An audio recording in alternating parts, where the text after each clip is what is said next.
Se valoriza garantia e confiabilidade acima de tudo, então escutará com cuidado o que eu tenho a lhe dizer. As grandes empresas têm e controlam tudo o que você vê na internet. Não há escapatória. Uma hora você terá que usar algo que é deles. Tudo o que você precisa é isto. É apenas se render aos seus belos programas inalteráveis, pois eles têm a garantia, a confiabilidade, além de tudo o que você precisa neles mesmos.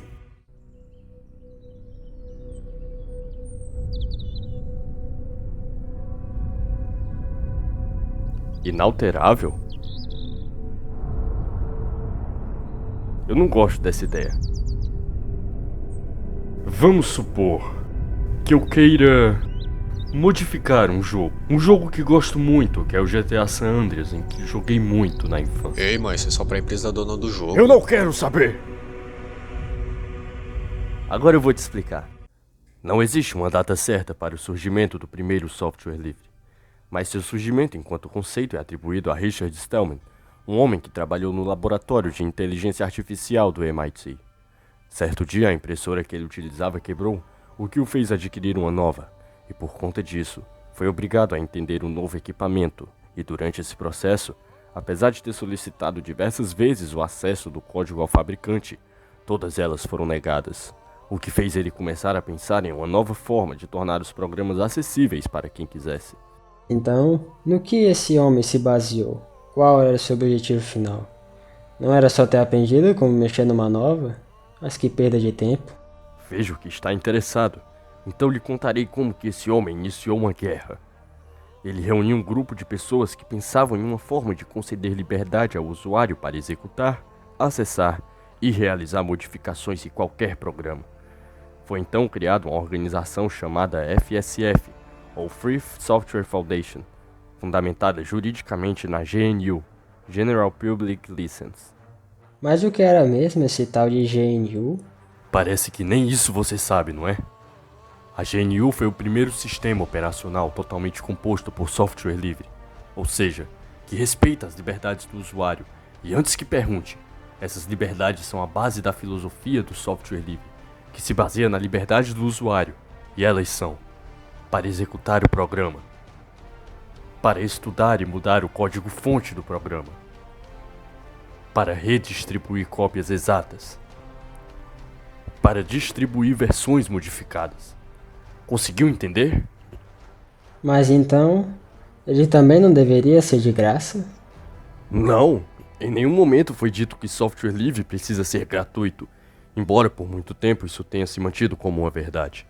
Vale lembrar que há custos na programação, como em qualquer outra atividade. Porém, a diferença está na filosofia do software livre, a qual visa ao espírito de liberdade e não ao lucro. Com isso, fica claro que livre não é gratuito e sim disponível a todos. Mas então, o que fez esse mito morrer? Foi um cara? Foi um software? Me diga o que foi. Lembra do Stallman? Ele conheceu um homem chamado Linus Torvalds, e esse homem tinha criado na faculdade, por hobby, um sistema operacional baseado em Unix que satisfizesse suas necessidades, fazendo de forma colaborativa e utilizando a licença GPL que permite alterações no sistema. E se você fizer uma versão diferente, você pode até comercializar licenças do mesmo, mas não pode fechar o código. Eles se conheceram quando Linus decidiu pôr seu kernel na licença GNU e ainda misturar seu kernel no código do SO, desenvolvido por Stallman. Hoje ainda há quem defenda que o nome correto para o Linux seja GNU/Linux. A maior vantagem do Linux frente a outros SOs é sua versatilidade. Existem inúmeras distribuições, e esse sucesso se deve ao fato que Linus fez com que o Linux pudesse ser comercializado, pois ele odiava o fanatismo de parte da comunidade de software livre, e isso incluía Stallman e a FSF, que não queriam que o Linux fosse comercializado. Por que ele não queria que fosse comercializado? Stallman tinha certas preocupações com o uso do software livre pelas outras empresas, pois algumas delas apenas usavam o software para tirar proveito e não contribuíam com melhorias democráticas, o que fez com que a comunidade de software livre tivesse uma visão extremista quanto ao contato dessas empresas com desenvolvedores de software que buscavam ganhar reconhecimento pelos seus trabalhos, mas que acabavam por ganhar apenas migalhas do que eles realmente mereciam, por desenvolver sistemas que muitas vezes solucionavam problemas que os grandes donos de empresa não conseguiam resolver. Naquela época, eu acredito que havia um medo generalizado dentro das comunidades, por conta que eles tinham uma visão muito ruim de como as empresas trabalhavam, e eles tinham toda a razão. Contudo, hoje em dia, a pessoa que usa a internet como ferramenta de trabalho já tem uma noção de que com quem está se metendo. Por isso não se tem muitos casos de exploração dos desenvolvedores, além de que há um senso crítico dentre as comunidades para com membros e instituições de fora do meio.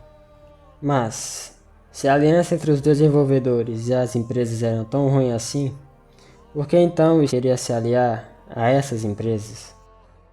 Linus pensava diferente. Ele acreditava que a não comercialização desses projetos tornava a comunidade muito restrita e fanática. Então ele decidiu que iria se afastar desses princípios da comunidade e encarar uma série de discussões acerca do uso comercial dos softwares livres. Linus acabou vencendo, e hoje em dia o desenvolvimento do sistema é bancado por grandes empresas que possuem interesse no futuro do sistema. Apesar de dificultarem quando o assunto é compatibilidade para SEO, e por conta disso muitos usuários preferem confiar sistemas operacionais proprietários, como o macOS e o Windows, e acabam precisando se arriscar no que chamamos de pirataria. Como perder eu não sei. Me pergunto como o Linux continua avançando. Você me disse que ele possui inúmeras distribuições. Pode me dizer quais as principais delas?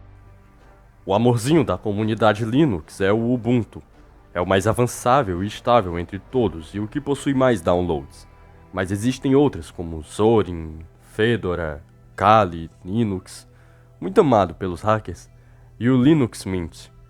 Para saber qual você se identifica mais, é bom pesquisar sobre a distribuição antes. Vejo cada vez mais que essa luta contra o software proprietário se torna cada vez mais irritante. Ô desgraça insuportável, não aprende nada? Pois então, se o software livre é tudo isso que você me diz, me diga então exemplos de algum deles que poderiam substituir os softwares proprietários. Bom, além do próprio Linux, que eu mencionei, que é um forte concorrente do Windows, existe também o GIMP, meu caro rapaz. Ele é um programa de código aberto que oferece ferramentas para a criação e edição de imagens, podendo servir como substituto do Photoshop. Popcorn Time é um serviço gratuito de streaming de filmes e séries, em plataforma livre de código aberto. O Popcorn Time é um dos concorrentes e substitutos de empresas como a Netflix, Net, entre outras. Outro programa também é LibreOffice, que é um pacote de programas de software livre e grátis que possui ferramentas de edição de texto, criação de planilhas, apresentação de slides, entre outros. É um ótimo substituto do pacote Office da Microsoft. Os desenvolvedores que fazem isso devem passar fome e raiva fazendo tudo isso sozinhos. Ao menos no software proprietário, os profissionais são valorizados. Macho, tu não consegue evitar de falar essas besteiras não, né?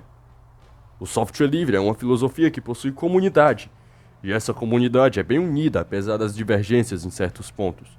Os profissionais que cuidam da manutenção desses sistemas ganham geralmente com consultas e com desenvolvimento de funções específicas para clientes que necessitam dessas funções.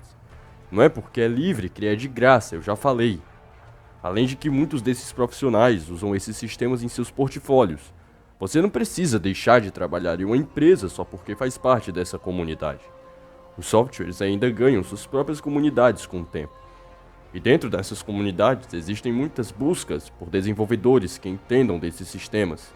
O mercado de software livre é extremamente versátil e muito mais confiável em diversos aspectos em relação ao proprietário, principalmente na questão da segurança, pois a comunidade busca problemas de forma cooperativa e quando uma falha é descoberta, ela é rapidamente corrigida, impedindo o cracker de se aproveitar da mesma. Pois muito bem, vou te dar uma última chance de você me convencer sobre se vale a pena usar esses softwares livres.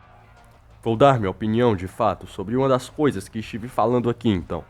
No caso, sobre como é viável e necessária essa versatilidade do Linux. Começando pela versatilidade no Linux, me basearei no artigo O Linux e a Perspectiva da Dádiva.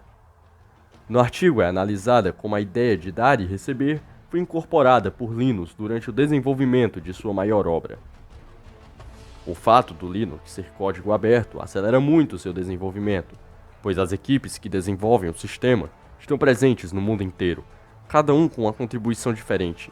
E como a licença permite que o usuário crie novas coisas a partir do mesmo, contanto que não venda a criação, inúmeras novas distribuições, como ficaram conhecidas, possam ser desenvolvidas. Cada uma feita para um tipo de usuário diferente, mas todas utilizando a mesma base. Como assim? Versatilidade? Se o mesmo sistema fosse desenvolvido de forma interna entre os responsáveis pelo mesmo, seria extremamente mais vagaroso e não haveria tantas adaptações diferentes. Os mesmos que utilizam o sistema são os que o melhoram, denunciam suas falhas e dão sugestões para que ele se torne cada vez melhor. A liberdade é o foco. E qual seria a diferença disso para o software proprietário? Se o mesmo sistema fosse desenvolvido de forma interna entre os responsáveis pelo mesmo, seria extremamente mais vagaroso e não haveria tantas adaptações diferentes. Os mesmos que utilizam o sistema são os que o melhoram, denunciam suas falhas e dão sugestões para que ele se torne cada vez melhor. A liberdade é o foco. Mesmo depois disso tudo que você falou, eu ainda acredito no software proprietário.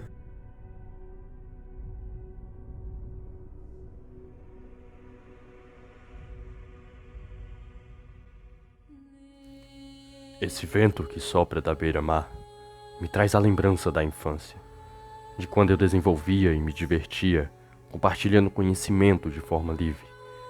Eu não posso me render às grandes corporações. Preciso criar da minha maneira e compartilhar o que eu aprendi. Meu nome é Optimus Prime e mando essa mensagem para qualquer um que esteja cansado dessa fuleiragem. Mas é loucura? Você é louco? Criar. É isso que eu quero na minha internet. Ninguém, seja ele quem for, ninguém na internet sabe fazer isso. Você traz ideias de que só posso usar os programas sem aprender com eles. Você insulta os desenvolvedores. Você ameaça os que só querem se divertir. Eu estou na internet há bastante tempo. Jamais aceitarei isso. Isso é crime. É pirataria.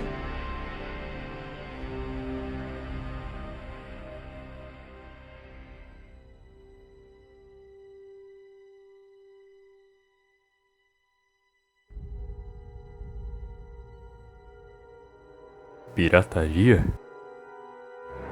Isso é software livre!